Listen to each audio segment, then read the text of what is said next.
मौत महज सांसों के बंद होने का नाम नहीं, लम्हों का हाथों से फिसल जाना भी मौत है और ख्वाबों का आंखों में मर जाना भी मौत है। आदाब दोस्तों आप देख रहे हैं जम्मू परिवर्तन और मैं हूं आपका अपना मेज़बान, आपका मित्र मुदस्सिर मुगल। जिस प्रकार से आप जानते हैं कि पूरे विश्व को कोरोना महामारी ने अपनी जंजीरों के अंदर जकड़ा है, वहीं आम जनता के बीच, आम आवाम के बीच काफ़ी सारे डर और काफ़ी सारे भय हैं इसी कोविड के चलते। और आज हमारे साथ खास बातचीत करने के लिए मौजूद हैं खित्ता पीर पंजाल की मशहूर और मारूफ शख्सियत डॉक्टर कुणाल शर्मा जी, जो कि MBBS MD medicine physician specialist हैं KRS नर्सिंग होम के अंदर और खित्ता पीर पंजाल में एक जानी मानी हस्ती भी हैं। अगर आप मेडिकल डोमेन के अंदर देखेंगे तो डॉक्टर कुणाल शर्मा जी का एक बहुत वरिष्ठ नाम आता है और फहरिस्त के अंदर सबसे पहला नाम आता है। डॉक्टर साहब, आपका शुक्रिया अदा करता हूँ कि इतने बिजी शेड्यूल से कोरोना महाकाल के अंदर भी आपने कीमती समय दिया। आप बधाई के पात्र हैं। Thank you so much mister Mughal, thank you. Doctor साहब, आज कोरोना महामारी ने पूरे विश्व को जकड़ा है और अगर ज़िला राजौरी की बात करें तो अगर कोरोना के मामलात के अंदर कहीं बढ़ोतरी देखी जा रही है तो वो सुंदरबनी के अंदर देखी जा रही है। ये जो दूसरे स्ट्रेन का कोविड की सेकेंड वेव आई है, पहली वेव से कितनी खतरनाक है, आपसे जानना पसंद करेंगे। देखिए, सुंदरबनी में केसेस ज़्यादा हैं, बट ऐसा नहीं है कि सुंदरबनी में ही ज़्यादा केसेस हैं। आज का अगर आप मैसेज देखेंगे तो जो इन्फॉर्मेशन आई है इस समय तक वो है कि 27 केसेस सुंदरबनी में आए, 26 या 27, और 30 केसेस रजौरी में आए। सुंदरबनी में ज़्यादा इसलिए केसेस आते हैं क्योंकि यहाँ पे मे बी टेस्टिंग ज़्यादा होती है और यहाँ पे ही एंट्री पॉइंट है जम्मू और रजौरी पुंछ की।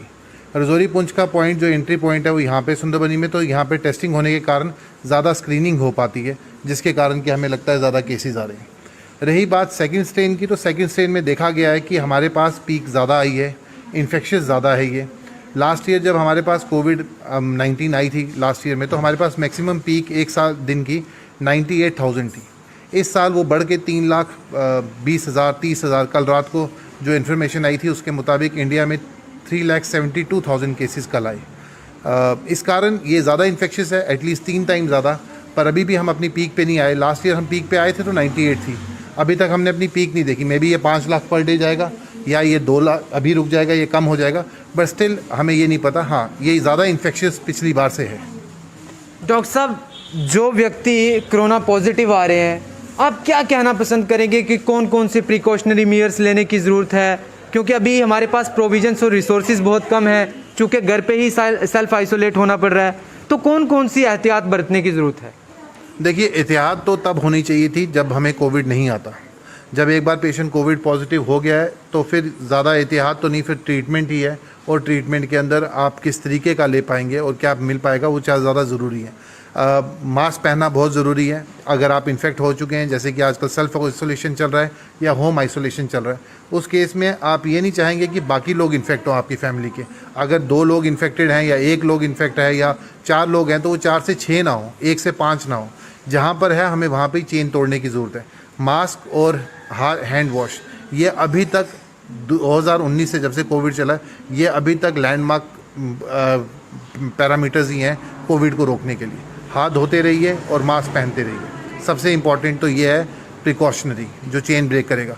रही बात ट्रीटमेंट की और मैनेजमेंट की, वो स्टेज टू स्टेज वेरी करता है। माइल्ड है, सीवियर है या मॉडरेट डिजीज़ आती है किसी को। तो डॉक्टर साहब, एक और बात चल रही है कि क्या आपको अगर कुछ ऐसे सिम्टम्स जाहिर हो रहे हैं या अगर आप एसिम्टोमेटिक भी हैं तो क्या चेस्ट एक्सरे करवाना ज़रूरी है, लाजमी है? अगर आपने रैपिड एंटीजन करवाया उसमें पॉजिटिव हैं, तो कुछ लोगों का ये भी कहना है स्ट्रिप्स ख़राब रहती हैं, तो क्या चेस्ट एक्सरे करवाना ज़रूरी है? देखिए, स्ट्रिप्स ख़राब तो नहीं होंगी, मैं ये तो बिल्कुल नहीं कहूँगा। हमारी गवर्नमेंट ने बहुत बढ़िया स्ट्रिप्स लाई हैं। ये ज़रूर हो सकता है कि किसी को कोविड हो और वो नेगेटिव है, बड़ा रेयर है, बट ये हो सकता है। ये भी हो सकता है कि जो टेस्ट किया हो, जैसे RT-PCR की टेस्ट किया है, कई बार कहते हैं जी RT-PCR पे नहीं आ रहा, वो सेम चीज़ है कि जैसे हम कोविड की स्ट्रिप्स की बात करते हैं। बट जब किसी को पॉजिटिव आता है तो वो पॉजिटिव है, और ऐसा नहीं है जैसे मैंने कई बार मेरे पेशेंट्स को सुना हुआ है, नहीं जी ये तो एलर्जी में भी पॉजिटिव आता है। ऐसा कुछ नहीं है। ये तभी एंटीजन पॉजिटिव देगा, रैट एंटी कार्ड में तभी ये पॉजिटिव आएगा जब उसके अंदर कोविड का होगा। ऐसा नहीं है कि किसी को ज़ुकाम हो गया तो उसको कोविड पॉजिटिव आ जाएगा। अगर उसको कोविड है तो ही ये पॉजिटिव आएगा।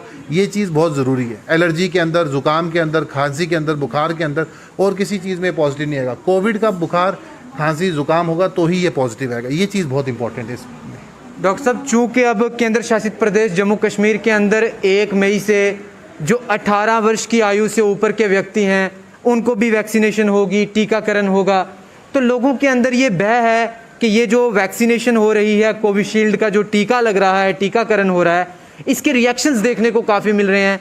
आपका क्या कहना है, कितने रिएक्शंस हैं? क्या गंभीर रूप के रिएक्शंस भी देखने को मिल सकते हैं? देखिए, ऐसा है, रिएक्शन किसी भी चीज़ से होता है। रिएक्शन का ये कोई रीज़न नहीं है कि कोविशील्ड से ज़्यादा रिएक्शन होता है। वो अलग बात है, हमने 2 करोड़ या 5 करोड़ या 10 करोड़ वैक्सीन लगाई है तो किसी ना किसी पे रिएक्शन आना ज़रूरी है। अगर आप देखें तो अभी गर्मियों का सीज़न है, कई मरीज़ ऐसे भी होते हैं जो आम से एलर्जिक हैं, ठीक है। तो एलर्जी किसी भी चीज़ से किसी को आ सकती है। हमारी जो वैक्सीन है इनके अंदर कोई ज़्यादा रेट नहीं है एलर्जी का या रिएक्शन का। दुनिया की कोई और वैक्सीन लेंगे, मॉडर्ना या फाइज़र के लेंगे, उसमें भी इतनी ही रिएक्शन और एलर्जी आती है। रही बात लगवाने या ना लगवाने की, मैं सजेस्ट करूंगा सबको लगवानी चाहिए। अगर गवर्नमेंट यही कहती है कि कोविशील्ड लगाइए तो दूसरी बार भी कोविशील्ड लगाओ, कोवैक्सीन लगाइए तो दूसरी बार भी कोवैक्सीन लगाओ। ऐसा नहीं होना चाहिए आप एक बार एक लगाओ दूसरी बार दूसरी लगाओ, नहीं, वो नहीं करना। और रिएक्शन से डरना नहीं है। हमने जहाँ पे भी यूनियन टेरिटरी में या आउट ऑफ इंडिया या आउट ऑफ यूनियन टेरिटरी जहाँ पे भी ये बताया गया है कि आपको वैक्सीन लगानी है, वहाँ पर पुख्ता इलाज होता है इसका। अगर रिएक्शन के लिए है तो आप लोग रेडी हैं, डॉक्टर्स रेडी हैं, मेडिकल टीम रेडी है। अगर आप देखेंगे तो पूरा प्रोटोकॉल है कि एक वैक्सीन लगाते समय वहाँ पर एक डॉक्टर होना चाहिए, वहाँ पे 2 असिस्टेंट होने चाहिए, पूरी की पूरी किट होनी चाहिए जहाँ पे एलर्जी के मेडिकेशन आप दे सकते हैं। उसके बाद रही बात बाकी माइनर एलर्जी के रिएक्शन की, से फॉर एग्जांपल फीवर हो गया, हेडेक हो गई, या किसी को नोज़िया हो गया, उल्टियाँ टटियाँ लग गई, तो ये चीज़ कोई ज़्यादा मेजर में नहीं आती। कोई भी वैक्सीन लगाएंगे आप, चाहे रेबीज़ की लगाएं, चाहे हेपेटाइटिस की लगाएं या MMR लगाएं, कोई भी वैक्सीन लगाएंगे तब आपको ये चीज़ होना पॉसिबल है। तो इसमें कोई ज़्यादा वैक्सीन का रिस्क या एंटी एलर्जी का या रिएक्शन का कोई ज़्यादा रिस्क नहीं होता। डॉक्टर साहब, आपने बाखूबी मेडिकल टर्मिनोलॉजी के हिसाब से जो भी ज्ञान था वो उससे अवगत करवा दिया हमारे दर्शकों को। अब आखिर में हम आपसे पूछना पसंद करेंगे और आपका पैगाम लेना पसंद करेंगे कि बिलखसूस आप जम्मू कश्मीर की आवाम को कोविड के हवाले से क्या पैगाम देना पसंद करेंगे? देखिए, कोविड हमारी सोसाइटी के अंदर इस समय है। अब हम ये भी नहीं कह सकते कि ये ख़त्म हो जाएगा। कोशिश तो हमारी पूरी यही है कि सब लोग अगर प्रिकॉशन लें, हाथ धोते रहें, मास्क पहने, तो ये नहीं ज़्यादा फैलना चाहिए। बट आने वाले कुछ टाइम में शायद हो सकता है अगले 1 महीने या 20 दिन में हमें कोविड के ज़्यादा केसेस देखने को मिले जम्मू कश्मीर में। तो हमको दिल्ली की तरह ज़्यादा पैनिक नहीं करना चाहिए ऑक्सीजन के लिए। आप हॉस्पिटल हमारे काफ़ी तैयार हैं, ऑक्सीजन हमारे पास पूरी है, वेंटिलेटर्स भी हैं। जैसे सुंदरबनी, मैं सुंदरबनी से हूँ, तो यहाँ के SDH में वेंटिलेटर्स हैं। इन्होंने पूरे कोविड हॉस्पिटल्स या उसके लिए डेडिकेटेड वार्ड और स्टाफ रखा हुआ है। तो इस समय यही है कि आप पैनिक ना करें। मेडिकल सेटअप के अंदर जाएंगे, उनके पास पूरा का पूरा अरेंजमेंट है, और होप करते हैं कि अगर हम सारे के सारे लोग प्रिकॉशन लेंगे, हैंड सैनिटाइज़र वॉश करेंगे, मास्क पहनेंगे, दूरी बनाए रखेंगे, बाहर जब तक ज़रूरत नहीं है तब तक वहाँ पे नहीं जाएंगे, तो मुझे लगता है कि हमको ज़्यादा पैनिक होने की, ज़्यादा खतरा होने की या इस बीमारी के ज़्यादा नुकसान करने की union territory of Jammu Kashmir में इतना रिस्क होगा हमें। धन्यवाद। तो नाज़रीन, आप समाअत फरमा रहे थे डॉक्टर कुणाल शर्मा जी को, जो कि फिजिशियन स्पेशलिस्ट हैं, और बहुत ही उम्दा तरीन तरीके से डॉक्टर कुणाल शर्मा जी ने विस्तारपूर्ण तरीके से हमें बताया कि किस प्रकार से हम कोरोना महामारी के साथ लड़ सकते हैं, इस सिचुएशन के साथ टैकल कर सकते हैं। और ज़रूर भविष्य के अंदर, मुस्तकबिल के अंदर एक दिन वो आएगा कि जब हम कम कर लेंगे इस बीमारी से। और डॉक्टर कुणाल शर्मा जी ने विस्तार से बताया कि what kind of precautionary measures we have a need and we should adopt to prevent the कोविड-19। अब देखना यह है कि क्या जो आम जनता है, क्या केंद्र शासित प्रदेश जम्मू कश्मीर के और हिंदुस्तान की जो आम आवाम है इन प्रिकॉशनरी मेजर्स को बरतती है या नहीं, क्या कोरोना के प्रति सही रूप से जागरूक होती है नहीं। इनका पैगाम बहुत अहम था और बहुत ही अच्छे तरीके से इन्होंने बयान किया कि रिएक्शंस भी होते हैं, लेकिन अगर हम रिएक्शंस को देखेंगे तो कहीं ना कहीं जो वैक्सीनेशन ड्राइव है उसके अंदर कमी ज़रूर नज़र आएगी। इसलिए हमें ज़रूरत है कि केंद्र शासित प्रदेश का हर एक व्यक्ति जो है, जो 18 वर्ष की आयु से ऊपर है, 1 मई 2021 से वो वैक्सीनेशन ज़रूर करवाए। टीकाकरण के अंदर सरकार का और मेडिकल फ्रेटर्निटी का जो सहयोग है वो भरपूर तरीके से दे। तो नाज़रीन, आप देखते रहे जम्मू परिवर्तन। मुझे मेरे वीडियो जर्नलिस्ट निसार शाह के साथ दे इजाज़त। धन्यवाद।